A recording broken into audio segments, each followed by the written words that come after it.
Today we'll be discussing 5 simple but powerful strategies to help us find the good in the people we don't like and to learn to accept them and appreciate them for who they actually are.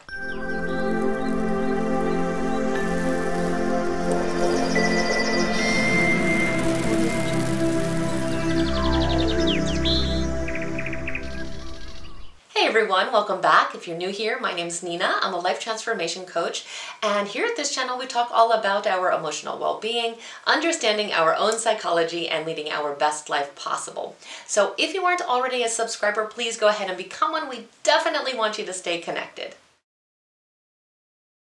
So let's face it, we all have those people in our life that really rub us the wrong way. Maybe we've pinpointed something specific about them that we find irritating or annoying or even offensive in some cases. And once that happens, it becomes very difficult to spend time with them. We can become very, very critical. We can start to judge everything that they say and they do. And those negative emotions really start to grow to the point where it seems impossible for us to find any kind of redeeming quality in this person. In addition, as human beings, we are really wired with a negativity bias, meaning that we are much more likely to notice things that we do not like about a person rather than the positive things that they may do. And oftentimes our judgments of other people really aren't very fair, or we're really choosing to focus on what we perceive to be negative attributes. It's also really easy to get into the habit of being critical of other people because it's human nature to want other people to value the same things that we value, to act the way we act, and to think the way we think. And it's also way easier for us to spot flaws in other people rather than seeing maybe some of our own shortcomings. But we have to understand that even when someone is flawed, and believe me, every last one of us is, there are always positive qualities that we can find if we are willing to put in the kindness and the compassion it will require to look for them.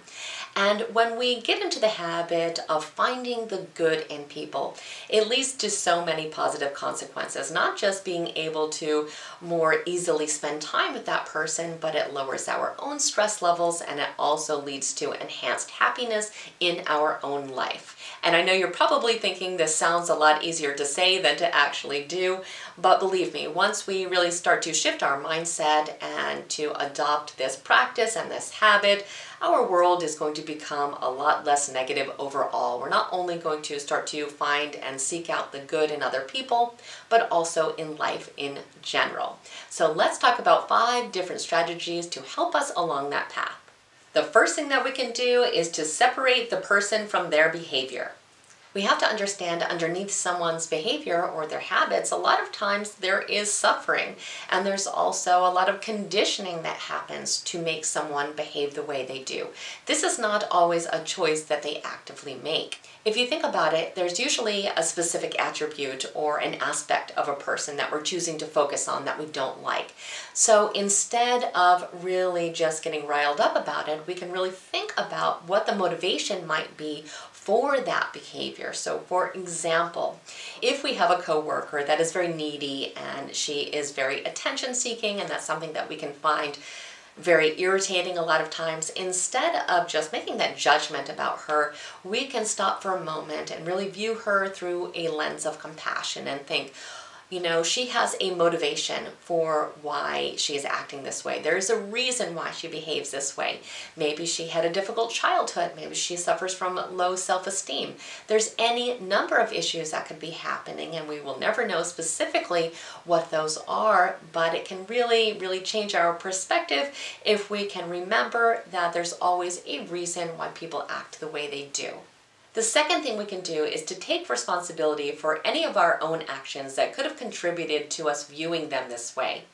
In many cases, negative behavior can simply be a response to something that we did, and maybe it's something that we're not even aware that we did, or something that was unintentional, or something that we don't really think is a very big deal. But it could be a very big deal to them. It could be something that they even found very offensive. And when something like that happens, of course, it's going to change their behavior. It's going to change their opinion of you.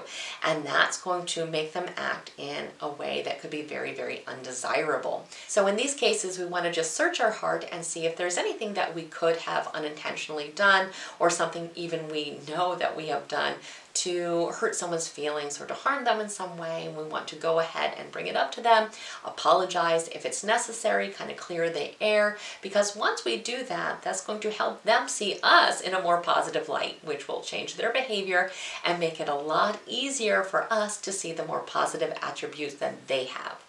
The third thing we can do is to notice positive intentions. Now, this can be incredibly difficult at first, especially when someone is doing something that is in the exact opposite way that you would want it to be done, or the exact opposite way that you would want to be treated. But we have to look underneath it all. Are there good intentions? Are they trying to be kind? Are they trying to be helpful? Are they trying to be funny? And if so, we can learn to really, maybe not appreciate the approach, but we can appreciate what is lying beneath. And maybe they don't have the same savvy that we have, or the same style, or the same sophistication that we would want them to have. Or maybe it's just that they just don't know us well enough to know how we would want to be treated or how to act around us. But if their intentions are good, that's something that we really have to acknowledge, because it means a lot. I would much rather have someone in my life that had good intentions but poor delivery than someone that really had bad intentions but was able to act in a way that was pleasing to me. The fourth thing that we can do is to learn to embrace our differences.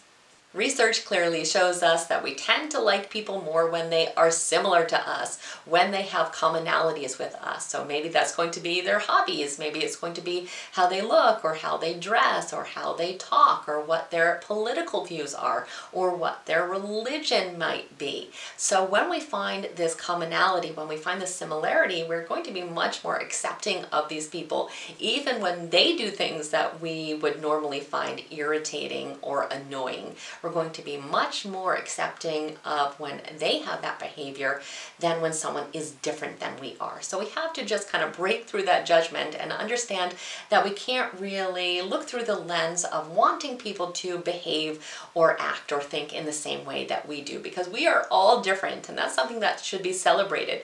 We've had different upbringings, we have different genetics, we've had completely different life experiences.